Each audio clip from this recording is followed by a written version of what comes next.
예수님의 공생의 마지막 주간의 기록을 우리가 계속 살피고 있습니다. 예루살렘이 멸망할 것이다. 성전이 돌 위에 돌 하나도 남지 않고 다 무너질 것이다. 이렇게 예수님이 말씀을 하시면서 당시 유대교 지도자들에게 8가지의 화를 선포하셨습니다. 이 종말에 관한 말씀을 하시자 제자들이 주님이 오실 때 헬라어로 뭐라고 그랬습니까? 지난주에? 파루시아라고 했지요. 그건 잘 알고 계셔야 됩니다. 파루시아, 주님의 파루시아, 그때 그것이 어느 때이며 또 어떤 징조가 있겠습니까? 제자들이 이렇게 2가지 질문을 하셨고 그 2가지 질문에 대해서 예수님이 대답을 하신 내용을 지난주에 잠깐 살폈고 예수님의 답변이 오늘 본문에도 계속 이어집니다. 15절부터 28절까지는 종말의 시작에 대한 묘사가 나와 있고 다시 말하면 예루살렘을 포위 공격하는 모습이 그려져 있고 그리고 이것을 바탕으로 최후의 상황에 대한 말씀도 있습니다.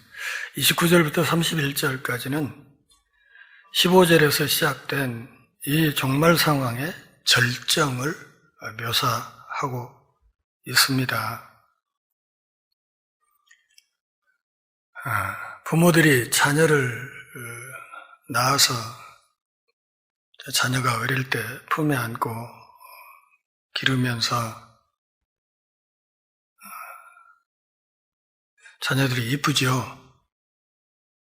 안 예쁜 사람이 있습니까?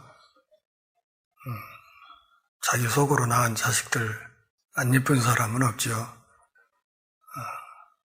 참 예쁘죠. 그러니까 엉덩이를 이렇게 또닥또닥 하면서 어이구 내 새끼 그렇게 얘기를 하지 않습니까? 한번 따라서 하시죠. 어이구 내 새끼. 한 번 더요. 어이구 내 새끼. 그렇게 해요. 그리고 막 볼도 만져주고 엉덩이 또닥거리면서 오구 내 새끼 이렇게 이야기를 하십니다. 종말 상황, 역사의 종말이 이루어지는 상황에서도 하나님은 그분이 택한 백성들을 뭐라고? 어이구 내 새끼 이렇게 품에 안으시면서 그들을 인도해 가신다 하는 것이 오늘 본문의 핵심입니다. 15절 같이 읽어보시죠. 그러므로 너희가 선지자 다니엘이 말한 바 멸망에 가증한 것이 거룩한 것에 선 것을 보거든 읽는 자는 깨달아라 이렇게 말씀했습니다. 선지자 다니엘이 말한 것이 있다고 했습니다. 다니엘서 11장 31절 같이 읽어보실까요? 군대는 그의 편에 서서 성소 곧 견고한 곳을 더럽히며 매일 드리는 제사를 폐하며 멸망하게 하는 가증한 것을 세울 것이다. 이게 어떤 예언이냐면 시리아의 셀류큐스 왕조의 제8대 임금이었던 안티오쿠스 에피파네스라는 사람이 있습니다. 이 사람은 황태자가 아니었습니다. 그러니까 자기 형이 있어서 그 형이 임금이 되어야 되는데 어떻게 해서 형을 제치고 본인이 왕이 됐습니다. 그런데 타고난 성품이 워낙 천박하고 악랄했습니다. 나라의 힘이 조금씩 강해지면서 나중에 남쪽으로 내려와서 애굽을 정복했죠. 이집트 제국을 정복하고 돌아가는 길에, 돌아가는 길목에 어디가 있어요? 예루살렘이 있죠. 예루살렘에 와서 유다를 진멸하는 과정에서 온갖 악행을 했습니다. 그것을 예언한 말씀입니다. 이 안티오쿠스 에피파네스가 유대교 성전을 모독하려고 예루살렘 성전에서 돼지를 잡았습니다. 그러니까 성전이 뭐가 된 거예요? 이 도살장이 된 거예요. 예루살렘 성전을 도살장으로 만들고, 또 유대인들이 돼지는 굽이 갈라져서 부정한 짐승이라 해서 가까이 하지도 않고 그렇게 꺼리는 짐승인데, 성전에서 돼지를 잡아서 그 잡은 돼지를 주피터 신상에게 바친 일이 있었습니다. 이 정도면 유대인을 최대한으로 모독하는 행위를 한 것입니다. 이것이 예언되어 있는 말씀이 바로 이 다니엘서 11장 31절 말씀이고, 실제로 안티오쿠스 에피파네스가 예루살렘을 침공해서 이런 짓을 실제로 했던 것입니다. 그와 같은 일이 또 생기거든, 그런 말이죠. 옛날 안티오쿠스 에피파네스가 했던 그것과 똑같은 일이, 똑같이 하나님의 도성을 유린하고 파괴하고 멸망시키려는 그런 일이 또 생기거든. 내가 한 이 말을 읽었다면 깨달아라, 이렇게 말씀하는 거예요. 그러면서 멸망에 가증한 것이 거룩한 곳에 선다. 멸망에 가증한 것이라는 말은 멸망하게 하는 미운 물건이란 뜻이에요. 다시 말하면 하나님의 분노를 유발시킴으로 그 앞에 가져와서는 안 되는 것, 이것을 멸망에 가증한 것, 그렇게 말한 겁니다. 그것을 하나님 앞에 가져오면 하나님이 화가 나시고, 그로 인해서 하나님이 그 땅을 멸망시킬 만한 하나님의 분노 게이지를 극단적으로 끌어올릴 수 있는 그런 것, 그것을 말하는 거예요. 오늘 본문 28절에 보면 독수리 이야기가 나오죠. 나중에 로마 군대가 가이사를 상징하는 독수리 깃발을 성전 동문을 향해 세워놓는 일이 발생하게 됩니다. 예루살렘이 멸망할 때 실제로 그렇게 했습니다. 독수리 깃발, 독수리가 새겨진 그 깃발이 로마 군대를, 정규 군대를 상징하는 깃발인데, 그것을 성전 동문 쪽에다 세워놓는 일이 예루살렘이 멸망할 때 실제로 있었습니다. 그러니까 안티오쿠스 에피파네스가 했던 것과 똑같은 일이 또 생기는 것을 본다면, 이런 말이니까요, 이 말씀도 그대로 성취되었다 하는 것을 알 수 있습니다. 그때 그런 것이 보이면 어떻게 하라고? 유대에 있는 자들은 어디로 도망가라? 산으로 도망가라. 그렇게 했습니다.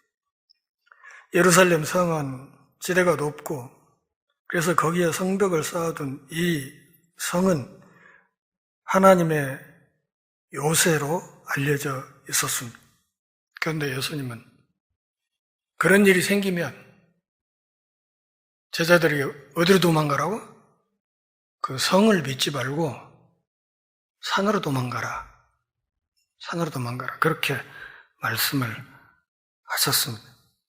AD 70년 9월에 예루살렘이 함락될 때, 지난주에도 말씀드렸듯이 예루살렘에서 몇 명 죽었다고 그랬습니까?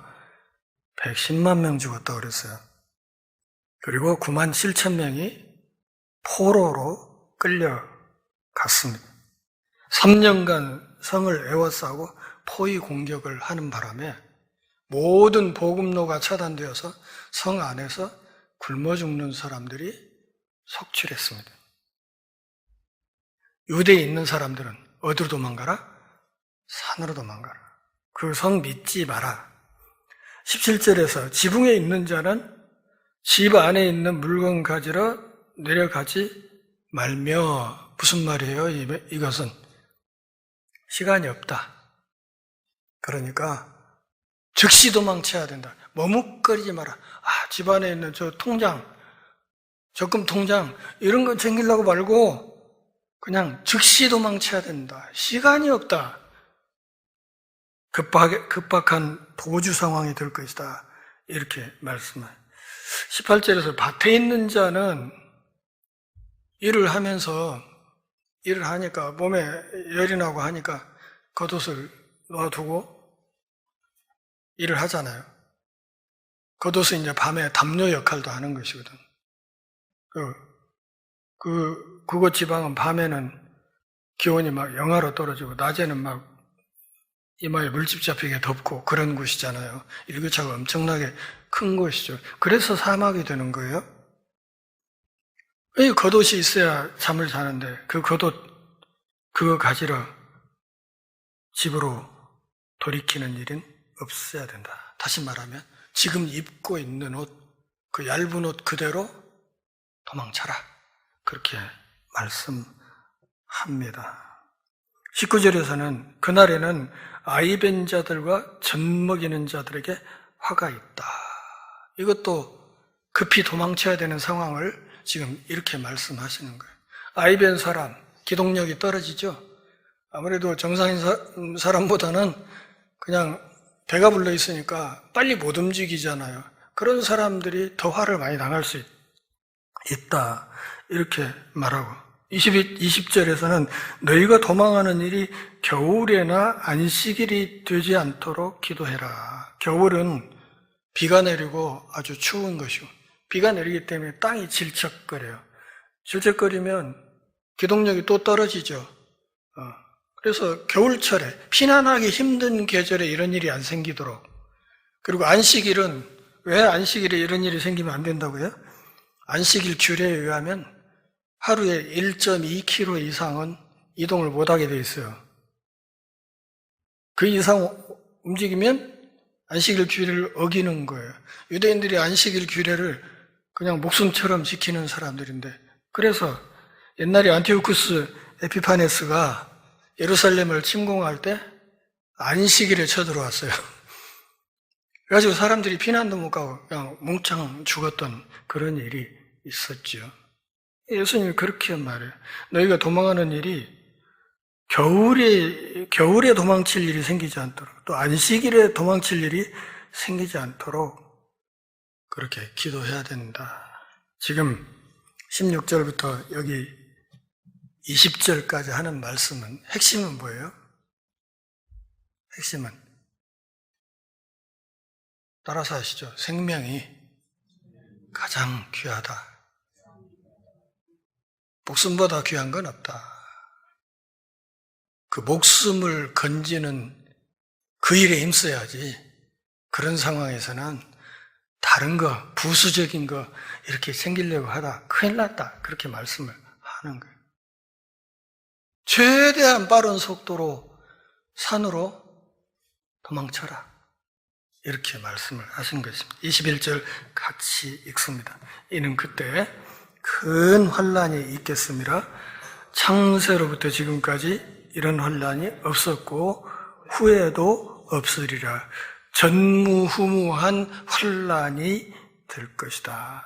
한번 상상해 보세요. 예루살렘 같은 조그마한 도성에서 110만 명이 학살당했다. 9만 7천 명이 포로로 잡혀갔다. 3년 동안 수많은 사람이 굶어 죽었다. 인류 역사상 이런 참상이 있을 수 있습니까? 이런 참상은 있을 수가 없죠. 전무후무한. 그러니까 지금 이 말씀은 예루살렘 멸망에 대해서 말씀을 하시는 것이고, 그 예루살렘 멸망 상황을 바탕으로 예수님 재림 때 이루어질 종말의 참혹한 상황을 지금 덧붙여서 말씀을 하고 있는 것입니다. 얼마나 무시무시한 일이 일어날지, 이것을 21절까지 말씀해서 이 시대를 향해 예수님이 경고하고 있는 것입니다. 22절 같이 읽습니다. 그날들을 감하지 아니하면 모든 육체가 구원을 얻지 못할 것이나 그러나 택하신 자들을 위하여 그 날들을 감하시리라. 김대중 대통령이 생전에 사형 선고를 받은 적 있죠. 일본에서 체포해가지고 싣고 오면서 그 현해탄에서 수장시키려고 했잖아요. 근데 미국의 감시 때문에 그러지 못하고 데리고 왔거든.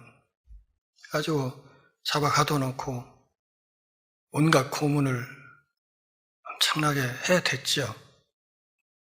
나중에 DJ가 대통령 된 뒤에 어떤 기자가 물었어요.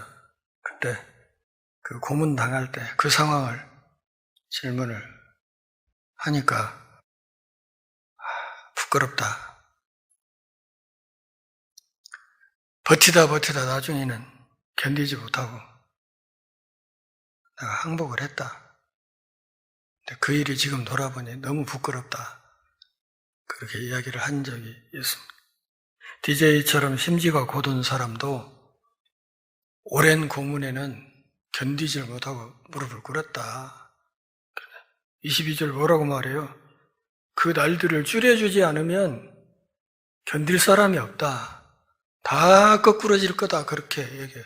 그런데 하나님이 그 날들을 줄여줄 텐데 그 참혹한 상황의 시일을 줄여주실 텐데 그 이유가 무엇이다?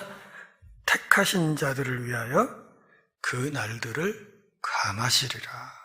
택하신 자들이 누구예요? 내 새끼. 어이구 내 새끼. 그 참혹한 상황에서 하나님의 마음속에는 어이구 내 새끼들. 저 내 새끼들 살려야 되는데. 그래서 그 내 새끼를 살리기 위한 하나님의 깊은 속내 때문에 그 날들을 줄여주실 것이다. 그러니 하나님이 아끼는 내 새끼라고 하는 그 사람들은 어째 된다? 견뎌야 된다. 이 말씀을 하시는 겁니다. 내가 하나님의 새끼라는 확신이 있으면 그것을 견뎌야 된다. 로마군이 예루살렘을 침공해 왔을 때 성을 몇 년 포위했다고 했습니까? 3년을 포위했다. 마지막 성을 쳐들어올 때는 그 공격했던 기간이 약 4개월 반 정도였어요. 4개월 반 정도 예루살렘을 초토화하는 작전을 로마 군대가 펼쳤습니다. 그러면서 무자비한 학살이 일어났던 것이죠. 22절의 핵심 말씀은 다른 것이 아니라 역사의 주인이 누구다? 하나님이시다. 그런 말. 우리 인류의 역사가 아무리 참혹하고 아무리 어둡게 흘러간다 할지라도 그 역사에 열쇠를 쥐고 계신 분은 우리의 아버지 하나님이시다. 이것을 분명히 말씀하고 있는 것. 제가 우리 민족의 미래를 위해서 계속해서 하나님 앞에 기도하는 이유는 역사의 주인이 하나님이시라는 확신이 있기 때문입니다. 하나님의 관심은 시대가 어떻게 어둡게 흘러가든 간에 어떻게 참혹한 참상이 이 땅에서 벌어진다 할지라도 그분의 관심은 누구에게 있다? 그분의 자녀들, 그분의 택하신 백성들, 그분의 새끼들에게 있다. 시대가 힘들고 어두울수록 하나님은 어이구 내 새끼 소리를 더 열심히 하실 것이다. 그것을 우리가 믿어야 된다. 그런 말이죠. 바로 그때 인내하는 과정에서 조심해야 될 것. 지난주에도 말씀드렸듯이 사람을 조심하라고 또 말씀하시죠. 23절 같이 읽습니다. 그때 사람이 너희에게 말하되 보라 그리스도가 여기 있다 혹은 저기 있다 하여도 믿지 말아라. 그거 가짜 뉴스다. 가짜 뉴스에 넘어가지 말아라. 혼란한 상황일수록 가짜 뉴스가 많이 나올 텐데 그 가짜 뉴스에 넘어가지 말아라. 이어지는 24절에서는 시대가 어두우면 이단 사이비가 극성을 부릴 것이라고 말씀을 하십니다. 거짓 그리스도들과 거짓 선지자들이 일어나 큰 표적과 기사를 보여 할 수만 있으면 택하신 자들도 홀리려고 할 거다. 신천지가 이단인 이유는 다른 것이 아니라 이미 신앙생활하고 있는 사람들을 집중적으로 공략하기 때문에 그런 것입니다. 우리 교우들 가운데 저기 어디 집 문 앞에 신일교회 딱지 붙어 있으면 문 두드리고 이런 사람 있습니까? 그런 사람은 우리 교회 교인 자격 없습니다. 근데 걔네들은 정통교회 교인들을 집중적으로 관역 삼아서 공격을 해요.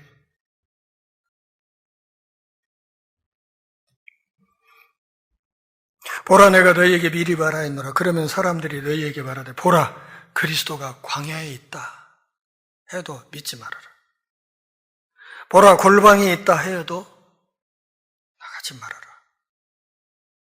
자, 광야에 있다, 그리스도가 광야에, 지금 어디 광야에 있다 하는 말 무슨 뜻이에요? 그 광야에서 뭐 하는 거예요? 뭐 하려고 하는 거예요? 사람들을 모아가지고 선동하려는 작업을 하려면 광야가 필요하죠. 골방은 또 뭐예요? 골방? 골방에서 깊이 명상해서 뭔가 자기 혼자만 위에서 온 어떤 계시를 받는다고 하는 사람들, 요즘 우리식으로 이야기하면 도사행세하는 사람들, 천공, 이런 애들 믿지 말아라, 그렇게 말하는 거예요.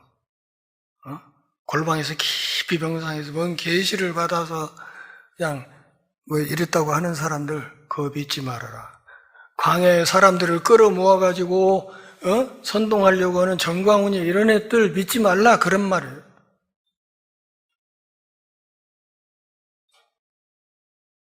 왜? 주님 다시 오는 상황을 27절에서 이렇게 말합니다. 번개가 동편에서 나서 서편까지 번쩍임같이 인자의 임함, 인자의 파루시아도 그럴 것이다. 무슨 뜻이에요? 번개가 동편에서 번쩍하면 그 광선이 그냥 서쪽까지 쫙 뻗어나가는 것처럼 그렇게 내 파루시아가 이루어질 거다, 이렇게 말씀하시는 거기 때문에 이 말씀은, 예수님의 재림은 누구나 볼 수 있게 공식적으로 이루어진다. 그리고 여러 번에 걸쳐서가 아니라 단번에 이루어진다. 그리고 번개 치는 것처럼 순식간에 이루어질 것이다. 뭐 소문 내고 홍보하고 광고하고 집회 시간 알리고 이렇게 오시는 게 아니다. 번개 치듯이 누구나 볼 수 있게 공개적으로 단 한 번에 순식간에 이루어질 것이다.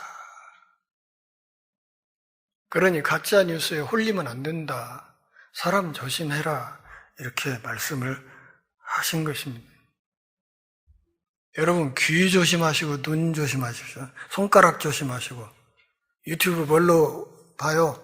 손가락으로 보지 않습니까? 28절 같이 읽어요. 죽음이 있는 곳에는 독수리들이 모일 것이니라. 당시 상황을 빗대서 직역하며 이런 뜻이에요. 로마 군인들이 예루살렘에 몰려온다. 아까 말씀드렸죠? 로마 군인의 깃발에 새겨진 문양이 뭐라고요? 독수리라고.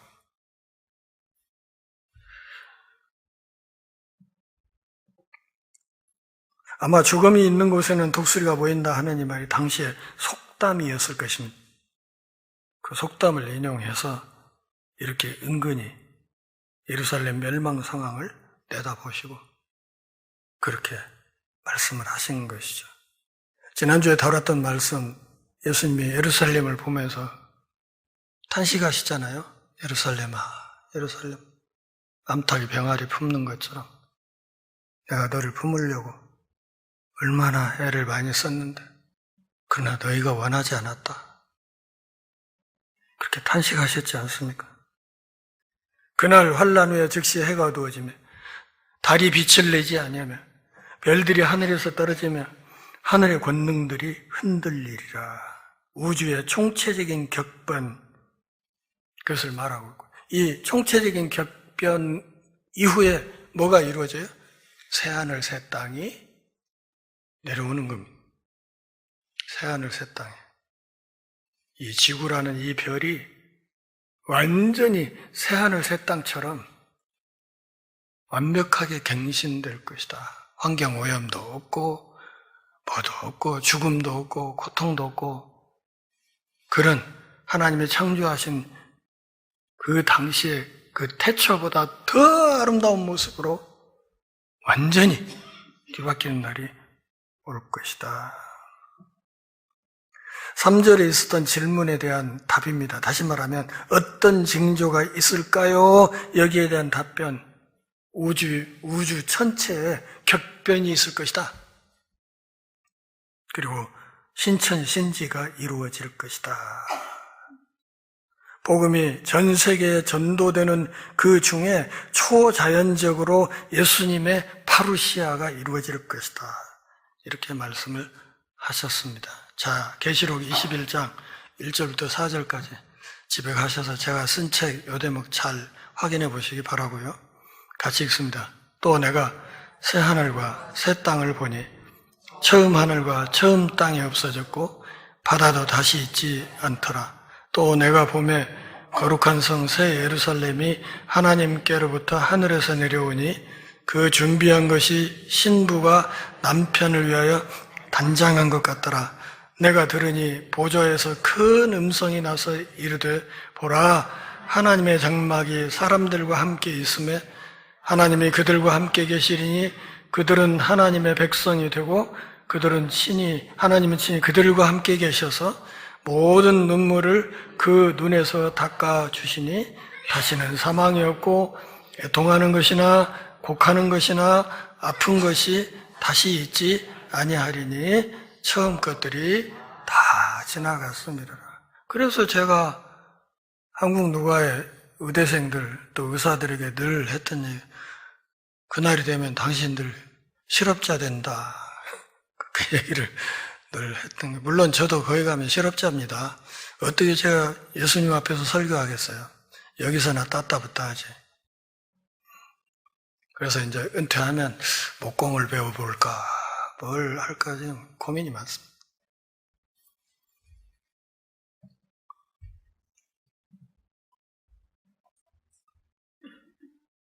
새하늘 새 땅.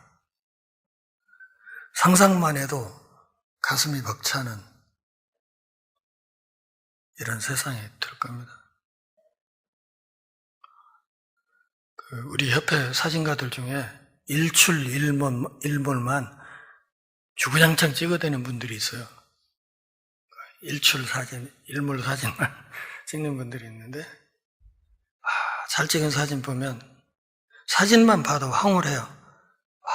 노을빛이, 아침에 돋는 빛이 저렇게 맑고 저렇게 황홀할 수도 있겠구나 싶은데, 새하늘 새 땅의 빛은 그보다는 10,000배는 더 멋지겠죠. 30절 같이 읽습니다. 그때 인자의 징조가 하늘에서 보이겠고 그때 땅의 모든 족속이 통곡하며 그들이 인자가 구름을 타고 능력과 큰 영광으로 오는 것을 보리라. 인자라는 말 직역하면 무슨 뜻이라고 했습니까? 그 사람의 아들이에요. 그 사람의 아들. 인자, 여기 있는 인자라는 말을 직역하면, 헬라어를 직역을 하면 그 사람의 아들이라는 말이에요. 그 사람의 아들. 그러니까 사람의 아들이란 말에 정관사 그가 붙어 있어요. 그러니까 사람의 아들인데 거기 그때 그 사람의 아들이란 말이 지금 쓰이고 있는 거예요. 그것을 예수님이 당신을 가리키는 호칭으로 은근히 쓰신 거예요. 그 사람의 아들. 당신을 그렇게 내가 그 사람의 아들이다. 내가 그 사람의 아들이다. 이렇게 말씀을 하시는 거예요. 그러면 그 사람의 아들이 어디 나옵니까? 다니엘서 7장 13, 14절 같이 읽습니다. 내가 또 밤 환상 중에 보니 인자 같은 이가 하늘 구름을 타고 와서 옛부터 항상 계신 이에게 나아가 그 앞으로 인도되매 그에게 권세와 영광과 나라를 주고 모든 백성과 나라들과 다른 언어를 말하는 모든 자들이 그를 섬기게 하였으니 그의 권세는 소멸되지 아니하는 영원한 권세요 그의 나라는 멸망하지 아니할 것이라. 여기 14절 말씀 앞부분이 우리 주기도문 그리고 신앙 고백에 들어있잖아요. 나라와 권세와 영광이 아버지께 영원히. 다니엘이 환상 가운데서 뭘 봤습니까? 사람같이 생긴 분, 사람의 아들을 본 거예요. 사람의. 그러니까 예수님이 그 사람의 아들이라고 말하는 것은 뭘 가리키는 거예요? 다니엘이 환상 중에 보았던 바로 그 사람의 아들이란 뜻이에요. 그러니까 다니엘이 예언했던 그 사람의 아들이 바로 누구다? 나다. 이렇게 말씀을 하신 거죠. 내가 그 사람의 아들이다. 다니엘이 사람 형상으로 보았던 그 사람, 그게 나다. 이렇게 말. 그 다니엘이 사람 형상으로 오신 어떤 분, 그 권세를 누구한테 받아요? 옛적부터 항상 계시니 누구? 성부 하나님이죠. 그 사람의 아들을 보았는데, 그 사람의 아들이 나라가 영원하다고 했는데 내가 바로 그 사람의 아들이다. 하늘에서 보이겠고 땅의 모든 족속이 통곡하고 그들이 인자가 구름을 타고 능력과 큰 영광으로 바루시아 하는 것을 보리라. 하늘, 땅, 능력, 큰 영광, 이것이 예수님의 파르시아를 가리키는 세부 내용들입니다. 하나님 나라의 왕이신 메시아가 올 때 징조가 하늘에 땅에 있을 것이고 온 우주에 있을 것이고 하나님의 능력과 큰 영광이 그 파루시아와 함께 이루어지는 것을 인류 전체가 보게 될 것이다.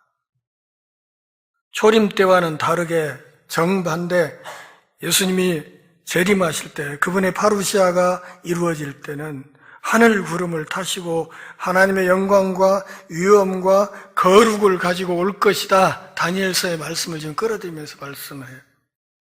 그리고 큰 나팔 소리, 하나님의 승리, 택한 백성에게 영원한 나라로 하나님의 백성들을 부르시는 소리, 이게 큰 나팔 소리예요.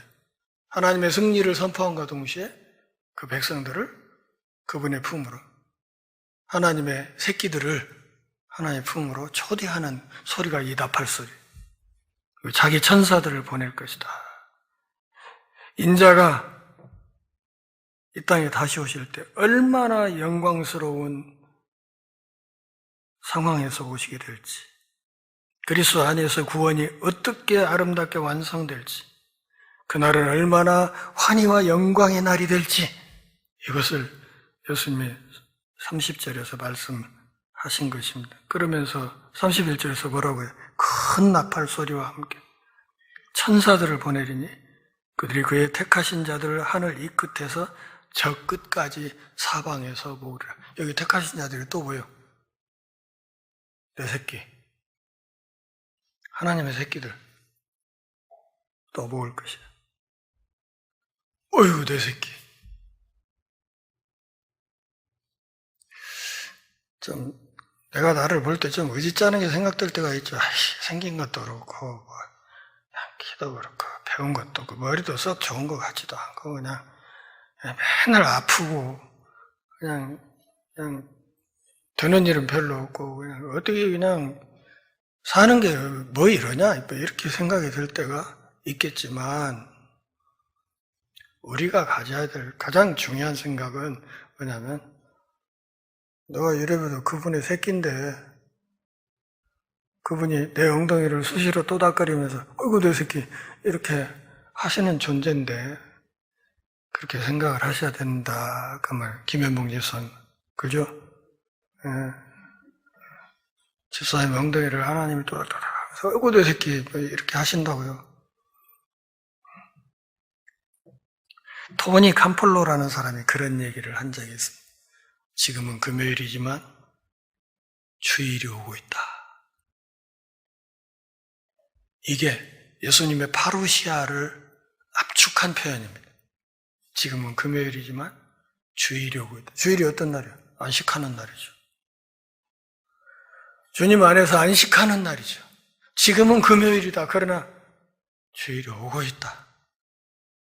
더 요약하면 따라서 하세요. 종말이 오고 있다.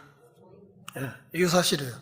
지금 제가 이 얘기를 하고 있는 이 순간에도 종말이 시시각각 오고 있어요. 오고 있어요. 하나님이 택하신 자들을 끔찍히 아끼고 사랑하시면서 시간이 흐르는데 그리고 그 속에서 종말이 지금도 오고 있다. 예수님의 공식적인 파루시아가 이루어질지 아니면 우리 개인의 종말이 이루어질지 그 순서는 잘 모르지만 어쨌든 분명한 것 하나는 지금 이 순간도 종말이 계속해서 오고 있다. 그리고 그런 상황에서 가장 중요한 것이 생명이다. 내 생명이다. 내 생명을 내가 잘 지켜야 된다 이거지. 그러려면 손가락 조심해야 되고 눈 조심해야 되고 귀 조심해야 되고 이상한 소리 자꾸 들으려고 하지 말고 이상한 거 보려고 하지 말고 여기 있다 하면 거기 쫓아가고 어디 골방에 있으면 거기 가서 뭐 계시 받으려고 그런 짓 하지 말라.